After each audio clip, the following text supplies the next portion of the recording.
제목을 한번 나눠보실까요? 시작. 약함의 축복. 네, 고린도서 12장 9절 말씀 함께 읽겠습니다. 시작. 나에게 이르시기를 내 은혜가 내게 족하도다. 이는 내 능력이 약한 데서 온전하여 짐이라 하신지라. 그러므로 도리어 크게 기뻐함으로 나의 여러 약한 것들에 대하여 자랑하리니 이는 그리스도의 능력이 내게 머물게 하려 함이라. 아멘. 저에게 수수께끼 같은 인물이 있습니다. 분명히 하나님 함께 하시고 하나님 역사하셨는데 이렇게 삼키기 어려운 인물들이 있어요. 그 중에 하나가 이제 저에게는 이 삼키기 어렵다는 말이 영어로 스캔들이라고 합니다. 스캉달론, 헬라어로 걸려 넘어지게 하는 것. 이 정말 스캉달론, 스캔들 같은 사람 하나 있어요. 은혜의 스캔들. 브래넌 매닝이라는 사람입니다. 정말 하나님 함께 하셨는데, 하나님의 사랑과 은혜를 이 세대에 강력하게 전파하는 저자였고, 또, 설교가였고요. 그런데 그의 삶이 사실 되게 제가 왜 그분이 스캔들이라고 말했냐면, 이 삶이 순탄치가 않았습니다. 이분이 카톨릭 사제였습니다. 프란체스칸 사제였어요. 그런데 이 반문과 회의에 시달리면서 환속을 했어요. 그리고 환속하기 전부터 약간 썸을 타던 그 여인이 있었어요. 그래서 그 여인과 또 결혼을 했어요. 그런데 이분이 또 고질적인 문제가 있었어요. 알코올 중독의 문제가 20대부터 투쟁하고 있었습니다. 이 알코올 중독이 상당히 완전히 어떤 의지의 문제를 넘어서는 어떤 신경계 셋업의 문제예요. 호르몬의 문제고.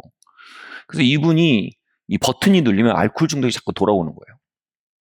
그래서 굉장히 그 하나님의 은혜와 그 사랑을 널리 전하는 사역자로 사역하면서 동시에 이 사역이 끝나고 오는 영적, 육적, 혼적 탈진 상태가 오면 알코올 중독이 돌아오곤 한 거예요.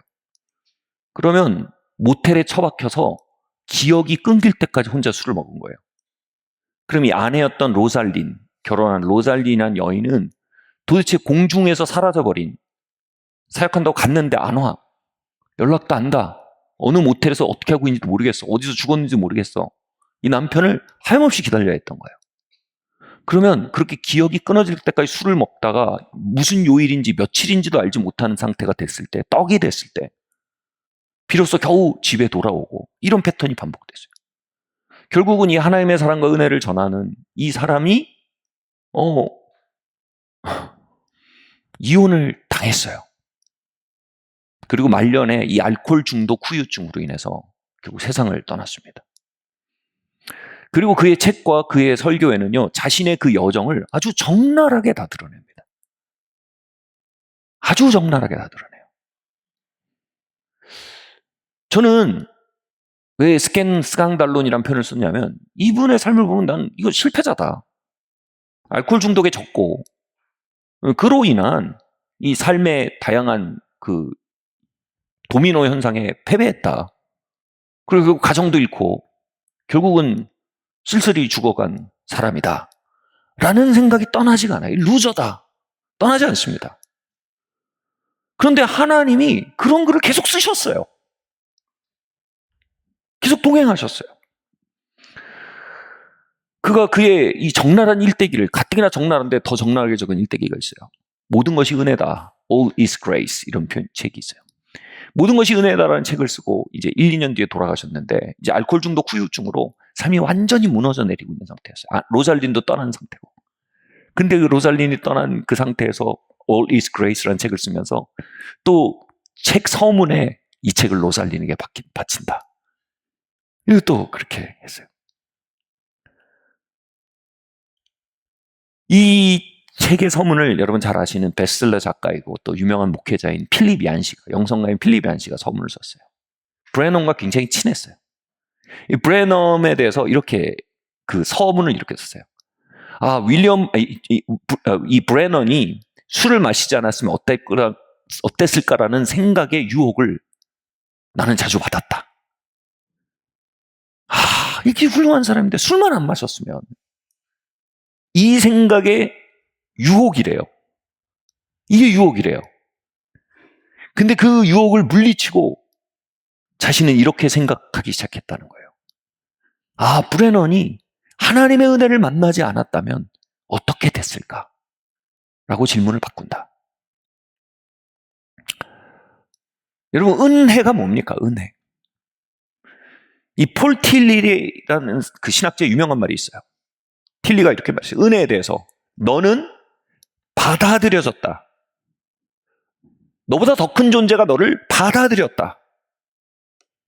지금은 뭔가 하려고 애쓰지 마라. 다만 네가 받아들여졌다는 그 사실을 받아들여라.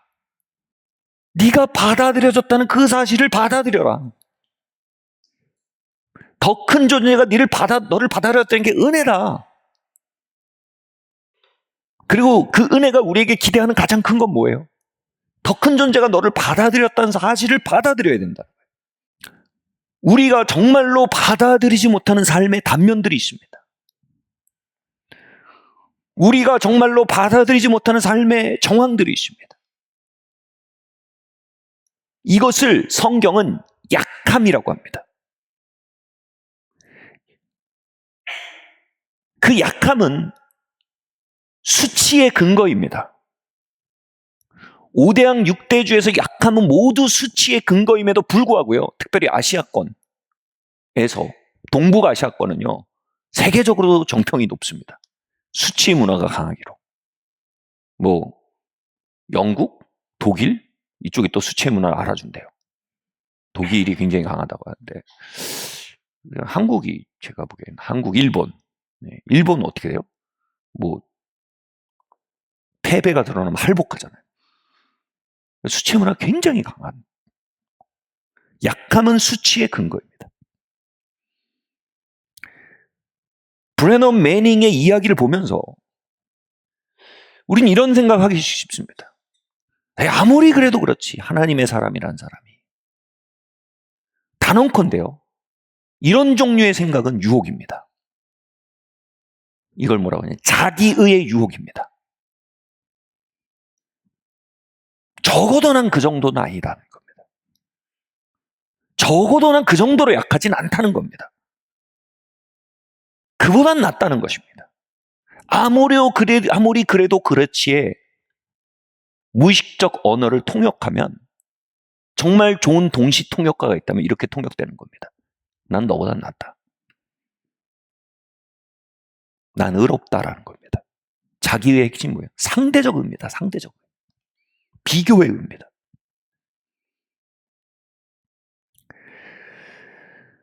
하나님 앞에요. 하나님은 우리의 강함과 약함을 다 보십니다. 그리고 깨놓고 말해서요. 우리 약함이 종목은 다 달라요. 종류가 다 다릅니다.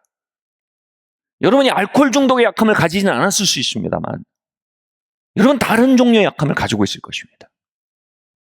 그 종목은 다 다르며 서로 종목도 다르고 정도도 다른 것을 보며 우리는 내 약함이 저 정도 약함은 아니다라고 생각합니다. 그러나 하나님 앞에 우리 모두는 구제가 필요한 존재들입니다. 구제가 필요한 존재예요. 여기 있는 여러분, 윌리엄 브레넘 모두 구조가 필요한 사람들이에요.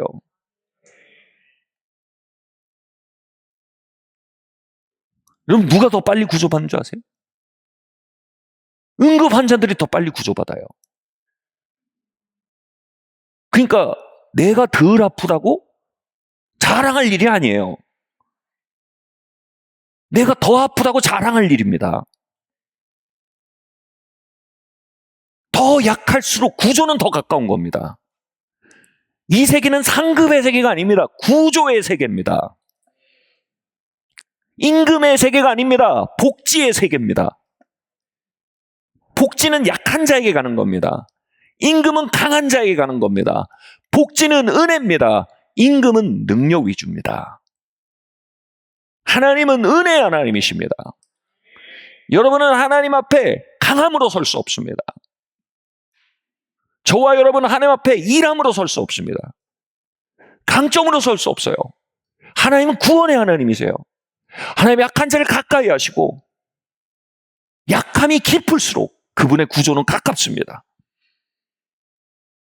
수치의 문화에 길들여져 자라나고 수치의 언어에 학습된 우리는 그 은혜의 언어에 대해 외계어처럼 들리는 난독증을 겪습니다.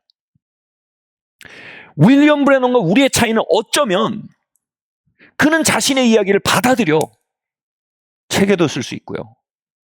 자신의 이야기를 받아들여 강단에도 끌어올릴 수 있도록 자신의 약함과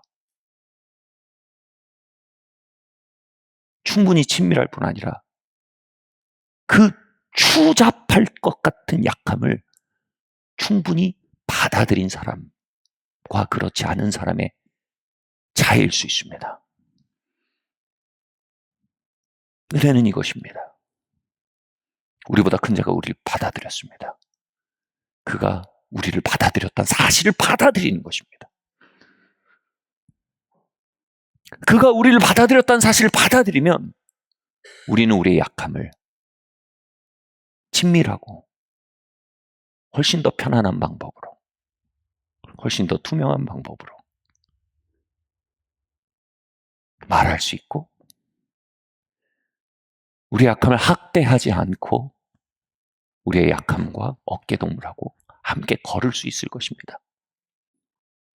어쩌면 우리는 자기의의 환각에 빠져서 우리 자신을 발견하지 못하고 있으며, 윌리엄 브래넘은 자기의의 환각이 자의든 타의든 완전히 박살나는 시간을 통과했을지도 모릅니다. 제 모교에서 있었던 얘기를 몇 번 전해드렸던 적이 있을 겁니다. 한 교도소 사역자가 저희 모교의 사경회, 즉 신학생 사경회, 전도사님들만 잔뜩 모여있는 드문드문 교수님 앉아 계시고 이런 사경회에 왔습니다. 이분이 이렇게 얘기합니다. 교도소에서 사역하면 중범들은 복음을 중심으로 받아들인답니다. 그런데 그 앞에서 벤질벤질하는 사람들이 있다는 거예요. 잡범들이 그렇대요. 잡범들은 상대적인 의 앞에 섰기 때문에 상대적인 의의 논리 안에서 아직 자기의 판타지가 아직 안 깨졌어요. 그래서 복음이 쾅 하고 오지 않는다는 거예요. 그러면서 그분의 이 마지막 말과 모션이 정말 제가 전해 들었는데, 그 자리에 있잖아요. 전해 들었는데 진짜 센세이셔널했어요. 거기에 있는 교수님이야 학생들을 가리키면서 이 잡범들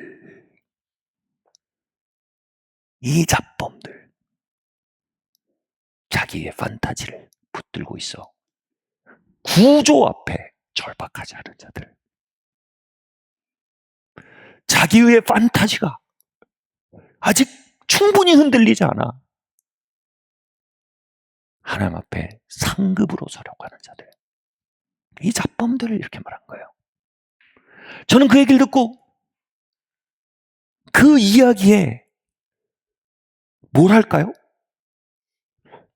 강렬한 표현에 놀랐고, 두 번째로 그 사실이 너무나 진실이기에 놀랐습니다. 브래넌 매닝은 중범입니다. 우리는 잡범입니다. 하나님은 중범 위에 임한 은혜로 잡범들의 판타지를 흔들고 계신 거일지도 모릅니다. 브래넌 매닝은 이렇게 표현했습니다. 복음은 이것이다. 복음은 우리가 선하기 때문이 아니라 하나님이 선하시기 때문에 우리를 받아주신다는 소식이다. It's not about our goodness. Not at all. 우리의 선함에 대한 게 1도 아닙니다. 선함이 없는 이들을 받아들여 주시는 그분의 goodness, 그분의 선함에 대한 것입니다. All about His goodness. 아멘. 그분의 선함은 선하지 않은 자를 받아들여 주심으로 강조됩니다. 그분의 선함은 자격 없는 자들을 끌어안아 주심으로 입증됩니다. 아니, 목사님, 그렇다면 내가 중범이 돼야겠군요. 어설픈 잡범의 위치보다 한번 엑셀레터 시컨 밟고 선을 넘어 중범으로 선을 넘는 것이 오히려 내 영적 생활의 돌파구가 될 수 있을지 모르겠습니다. 제가 말씀드렸어요. 여러분, 우리가 잡범이라는 느낌은 판타지입니다. 정신을 차리면 우리는 모두 중범입니다. 그래서 우리가 극단을 가야 할 필요가 없어요. 정신을 차리면 됩니다. 아멘? 제작비 너무 많이 들어요. 막 가정 한 3번 깨먹고 주변 사람들 너무 많이 상처 주고 그러지 않아도 돼요. 우리가 중범인을 아는 것은요, 빚이 필요해요. 사건이 필요한 게 아니에요. 그 제가 보니까 사건이 아무리 많아도 빚이 없는 사람은 여전히 자기가 잡범인 줄 알더라고요. 여러분, 심리학에 굉장히 중요한 개념이 있어요. 섀도우란 개념이 있어요. 제가 대학원 수업을 하면서 이 섀도우에 관해서 오랫동안 책을 읽고 토론을 했어요. 이 섀도우가 왜냐하면 인간의 영적 성장과 하나님과의 친밀함에 있어서 가장 중요한 개념 중에 하나입니다. 이 섀도우가 뭐냐 하면 우리가 짓누르고 감추고 싶은 우리의 단면들을 섀도우라고 합니다. 그리고 이렇게 말합니다. 우리 모두는 섀도우를 가지고 있습니다.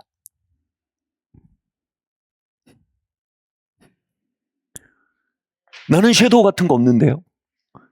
그걸 나이브라고 합니다. 순진무구함의 상태라고 합니다. 즉, 자신이 짓누르고 부정하고 있는 인격의 단면을 존재하는지도 모르고 아예 그것이 나에게 없다라고 생각하는 판타지의 상태가 나이브하다. 순진무구한 상태라고 합니다.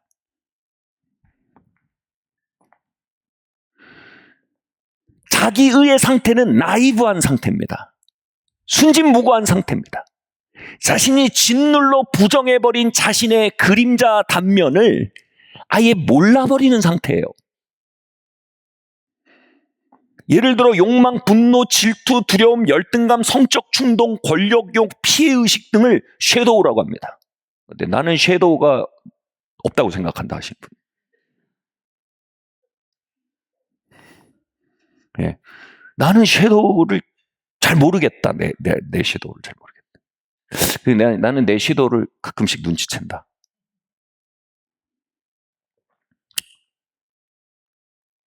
이 섀도우를 우리가 모르면 모를수록 나타나는 현상이 있어요. 2가지 현상이 있습니다.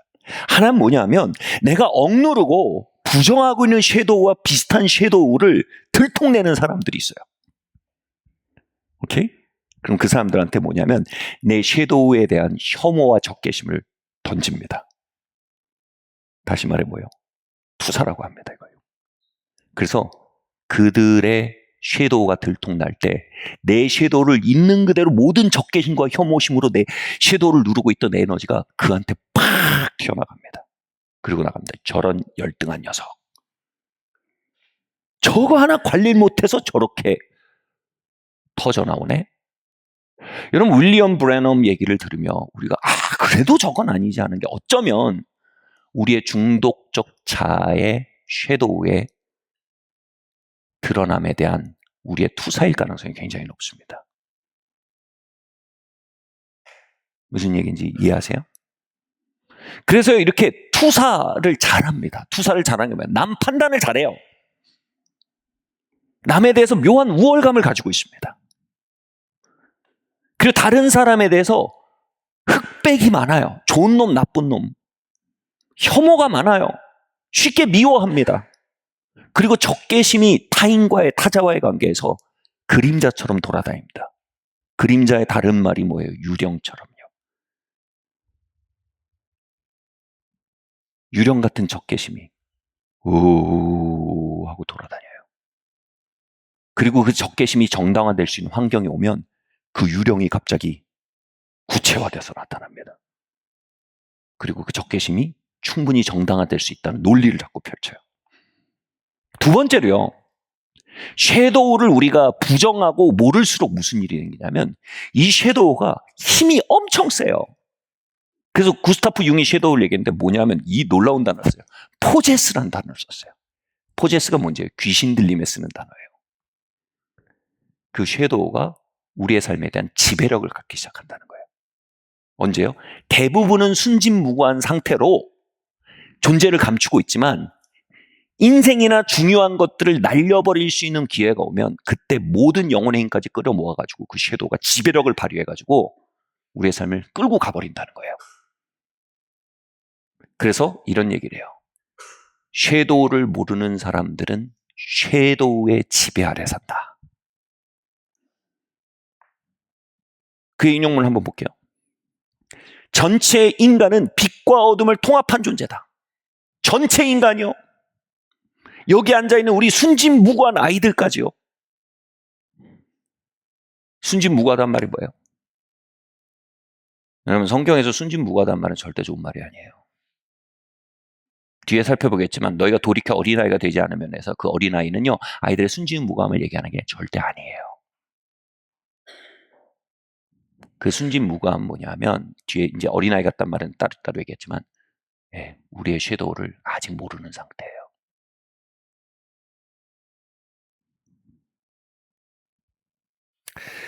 전체 인간은 빛과 어둠이 통합된 존재입니다.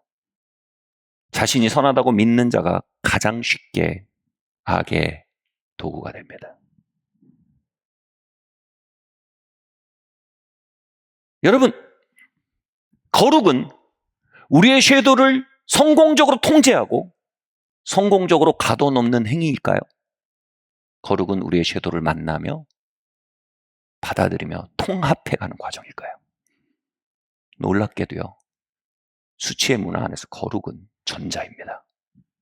내 섀도우를 철저히 가두고 철저히 외면하고 철저히 부정하고 가끔씩 터져나오는 섀도우에 깜짝 놀라고 다시는 안 그러리라 다짐하고 마귀가 나에게 그렇게 했다라고 말하고 또 그런 상황을 만든 이런 사람 저런 사람에서 이런 거지 나는 사실 안 그런 사람이고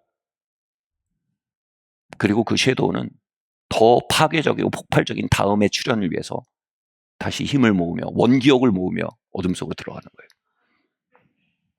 거예요. 네? 또 뭐예요?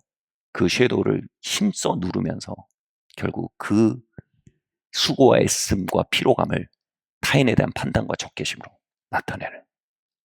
그래서 교회가 거룩해질수록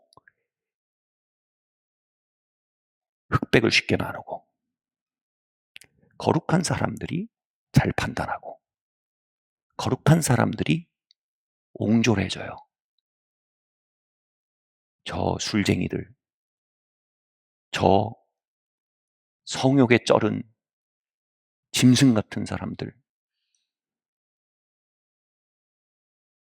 어쩌면 그 언어들 너머에는요. 자신의 섀도우를 통합하지 못한 나이브한 언어일 수 있어요. 그건 거룩이라고 안 하고 예수님 뭐라 그랬을걸? 바리새주의라고 했어요. 회칠한 무덤이래요. 내 안에 있는 시체들을 다 밑에 끌어놓고 위에 평토장을 치고 하얀색을 칠해서 회칠을 해서 섀도우가 없다는 듯이 사는 상태는 위선이에요. 은혜의 적은 죄가 아니에요. 은혜의 적은 위선이에요. 죄가 있어 은혜가 없는 게 아닙니다. 죄를 인정하지 않아 은혜가 없는 겁니다. 죄를 이긴 자들이 은혜를 누리는 게 아닙니다.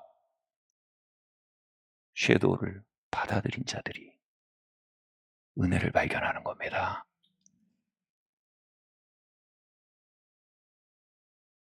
이게 당대의 거룩을 위협했기에 당대의 바리새주의자들은 예수님을 십자가에 못 박여 죽였습니다.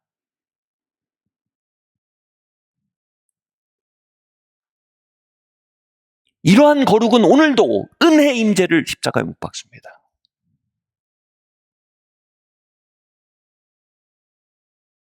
제가 브래넌 매닝 얘기를 자꾸 하게 되지만 어쩌면 브래넌 매닝의 스토리는요, 우리의 중독적 자아를 들춰내는 거울일지도 모릅니다.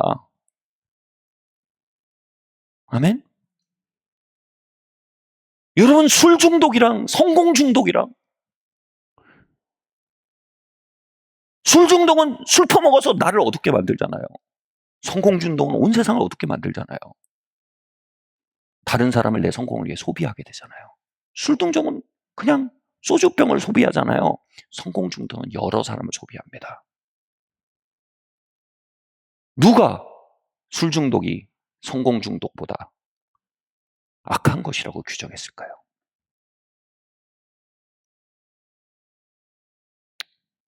그가 all is grace, 모든 것이 은혜다라고 말하며 그의 패배의 일대기를 적어내려가는 것은 어쩌면 저와 여러분의 삶에 있는 중독적 자아를, 섀도우를 그 이야기 속에 발견하고 우리의 섀도우를 고백하며 그 섀도우를 오랫동안 받아오신 은혜와 사랑을 만나도록 부르시는 예언적 메시지일 수 있다는 겁니다. 그는 All is Grace에서 이렇게 씁니다. 나는 나 자신에게 실망했다. 그러나 하나님의 은혜는 바로 그곳에서 나를 기다리고 있었다. 나 자신에게 실망한 모든 순간들은 우리의 섀도우를 눈치채는 자리들입니다. 거기에 화들짝 놀라 우리의 섀도우를 짓밟고 몰아내고 마귀가 떠나라 하면 섀도우는 더 깊은 곳으로 내려갑니다. 그리고 거기에 적개심을 그렇게 이를 갈며 드러내고 나면 그 비슷한 냄새가 날 때마다, 그 비슷한 냄새를 풍기는 사람들에게마다 우리는 이를 갈며 떠나라고 외치게 됩니다. 그러나 우리를 나 자신에게 실망하는 자리에서 오랫동안 그 나를 받아들이고 있었던, 오랫동안 그 현존을 받아들이고 있었던, 오랫동안 그 연대기를 받아들여 왔던 그분을 받아들이기 시작하면 융의 표현으로는 통합이 시작이 됩니다. 빛과 어둠이 내 안에 통합되어 은혜 아래 어둠을 인정하게 되고 어둠이 은혜 통치 안으로 들어가게 됩니다. 그는 여전히 어둠일 겁니다. 그러나 은혜의 통치를 받는 어둠일 겁니다. 아멘? 영적 성장은 그 꼬질꼬질한 녀석을 눈치채고 그리고 그 꼬질꼬질한 녀석을 사랑해 오신 분을 발견하고 그 꼬질꼬질한 녀석을 그분 안에서 받아들여가고 그리고 그 꼬질꼬질한 녀석과 함께 온 사랑을 받아들여가서 그 녀석을 녹여가는 과정이 영적인 성장이라 이겁니다. 아멘? 거룩은 친밀함의 조건이 아닙니다. 친밀함이 진정한 거룩의 조건입니다. 아멘? 예수님의 전체 사역에서 경고한 것은 죄나 도덕적 실패가 아닙니다. 예수님의 전체 사역에서 경고한 건 바리새주의입니다. 예수님 십자가에 못 박은 건 창녀들이 아닙니다. 세리들이 아닙니다. 예수님 십자가에 못 박은 건 바리새주의자들이었습니다. 예수님은 서기관과 바리새인의 누룩, 영성을 조심하라 경고하셨습니다. 그것은 당대에 대한 경고일 뿐 아니라 오늘 저와 여러분 안에 있는 순진무구한 혐오와 적개심과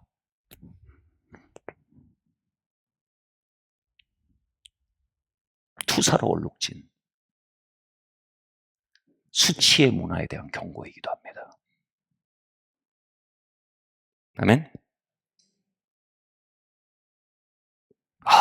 오늘 설교가 스강달론 막 탁탁 걸리세요. 잘 듣고 계신 겁니다. 은혜는 우리를 걸리게 합니다. 저는 우리의 섀도우의 존재를 긍정하다는 말이에요. 긍정이 뭐예요? 긍정의 힘. 다 좋다고 말하는 게 아닙니다. 다시 말해 정당화하자는 얘기가 아닙니다. 여러분, 정당화와 인정은 전혀 다른 두 가지입니다. 긍정과 인정은 전혀 다른 두 가지입니다. 우린 인정하기 위해 긍정할 필요가 없습니다. 우린 수용하기 위해 옳다고 할 필요가 없습니다. 그것도 또 다른 자기의입니다. 뒤틀린 것은 뒤틀린 것입니다. 그것을 받아들이는 것이 핵심이지 그것을 정당화하는 것은 또 다른 수치의 발작 반응입니다. 질투를 정당화하자는 것이 아닙니다. 정욕을 정당화하자는 것이 아닙니다. 중독을 정당화하자는 것이 아닙니다. 그것에 취약한 우리의 자아를 인정하자는 것입니다. 받아들이자는 것입니다. 은혜 아래 그것을 인정하고 받아들이고 은혜 안에 그것을 끌어안아갈수록 나타나는 게 뭐냐면 통합과 승화입니다. 그것이 내 인격의 일부로 받아들여집니다. 밤이 나의 하루의 일부로 받아들여집니다. 그림자가 내 삶의 단면의 일부로 받아들여집니다. 그리고 그것이 점점 승화돼 갑니다. 통제 가능한 무엇으로 바뀐다는 거예요. 아멘? 죄인들을 죄가 아니라고 말하는 것이 아니라 세리와 창녀의 친구이신 예수님을 고백하자는 겁니다. 그리고 내가 세리고 창녀임을, 그리고 그분이 내 친구가 되어 오셨음을 발견하자는 것입니다. 기만은 우리의 약함을 모르고 알려하지 않는 게 기만이고 나이브함입니다. 우리의 약함을 발견하고 받아들이고 그치는 것은 불신이고 절망입니다. 회의주의입니다. 그러나 우리의 약함을 알고 받아들이고 그 약한 자의 친구 대신, 세리와 창녀의 친구 대신 예수님을 받아들이는 것, 그 약한 자를 위해 죽으신 구주를 받아들이는 것을 우리는 믿음이라고 합니다. 역설적으로 기만과 자기 자신에 대해서 알지 못하는 나이브함은요, 나에 대한 절망과 자기 혐오보다 믿음에서 멉니다. 바꿔 말할까요? 내 섀도우를 만나가며 절망하고 또 그것에 대한 혐오감으로 괴로워하고 있는 자리는 어쩌면 믿음의 일보 직전의 자리입니다. 아멘? 그리고 거기서 핵심은 뭐예요? 그날을 오랫동안 받아들여 오셨다는 그분의 일가를 이전에는 원기옥을 끌어모아 파괴를 힘쌌던 섀도우가 뭐예요? 원기옥을 끌어모아 믿는 겁니다. 영혼까지 끌어모아 믿는 겁니다. 아멘.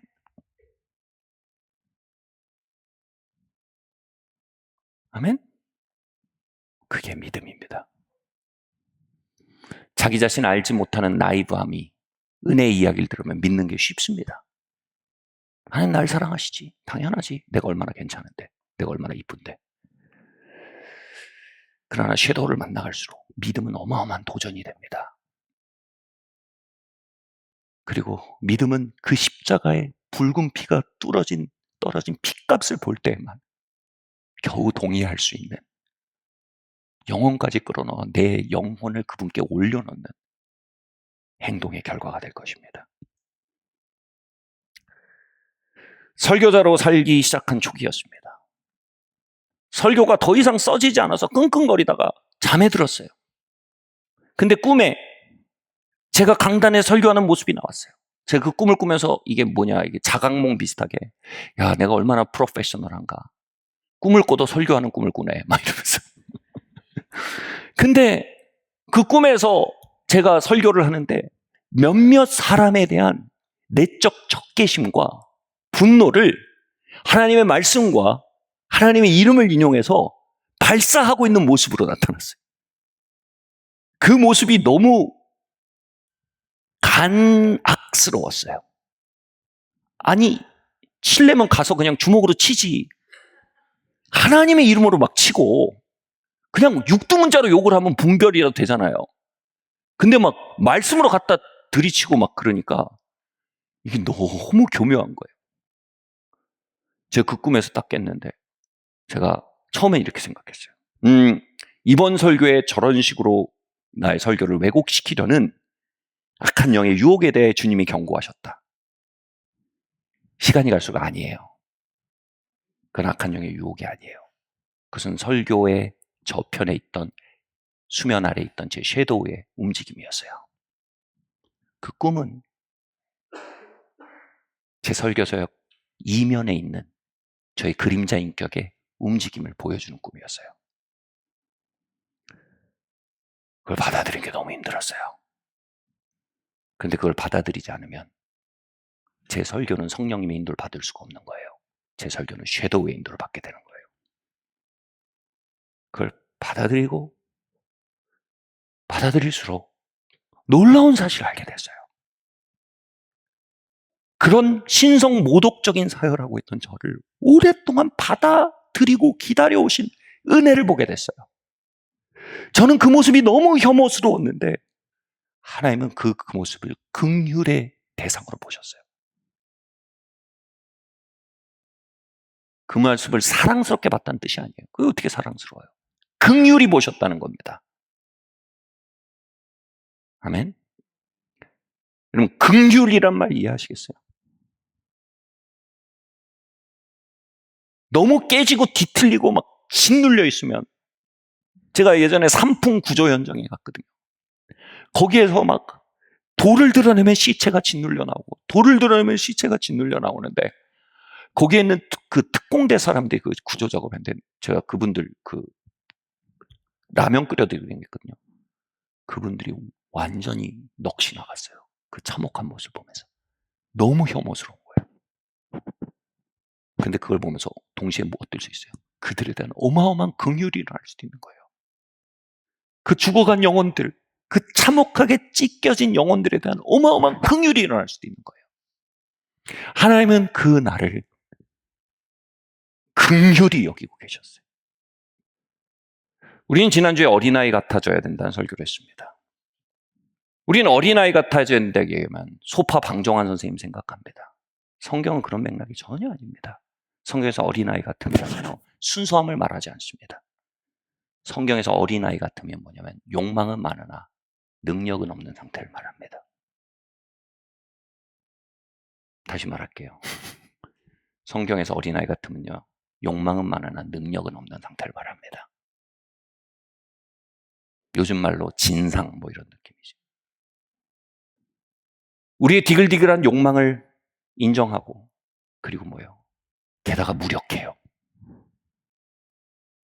무력한 나를 받아들이라는 겁니다. 돌이켜 어린아이같이 되지 않으면 하나님의 나라와 연결될 수가 없다는 겁니다. 은혜는 약한 자만이 받을 수 있는 선물입니다. 내가 연약할수록 더욱 귀히 여기사 높은 보좌 위에서 낮은 나를 보시네. 날 사랑하신 성경에 써있네. 사랑의 핵심은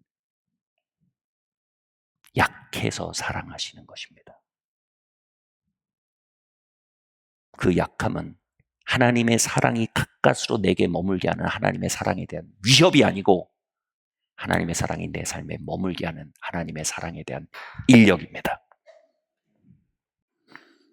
말씀 마쳐야 될 것 같아요. 제임스 조던의 비전입니다. 이 비전에서 그가 비전을 봤는데 비전에서 한 기사가 말을 타고 왔어요. 이 말을 타고 백마를 타고 오는 기사가 너무 멋있습니다. 막 백마가 너무 아름답고 갑옷도 막 하나님의 영광으로 빛나고 있었습니다. 그가 가는 곳마다 막 하나님의 역사와 임재와 능력이 풀어집니다. 하나님의 기름 부음이 함께합니다. 그런데 그렇게 역사하는데 그 말은 그 속에서도 춤을 추고 있었어요. 그리고 이 갑옷을 입은 기사는 그 말 위에서 팔을 벌리고 하나님을 경배하는 듯이 팔을 벌리고 또 춤을 추고 있었습니다. 그런데 그 말이 막 가는 곳마다 역사가 벌어지는 거예요. 제임스 조던은 너무나 영광스러운 그 모습에 그 갑옷 속에 얼굴을 너무 보고 싶었답니다. 그래서 그 말이 자신에게 다가와서 마치 헬멧을 벗겨도 된다는 듯이 자신의 손에 닿을 듯이 다가와줘서 제임스 조던이 그 헬멧을 딱 벗겼습니다. 그런데 헬멧을 벗겼는데 깜짝 놀랐습니다. 그 갑옷 헬멧 안에 머리가 없는 거예요. 그는 놀라서 그 갑옷 몸통 구멍 속을 들여다봤습니다. 그런데 그 갑옷 속에 조그만 아이가 앉아서 놀랬지 이러면서 올려다보는 겁니다.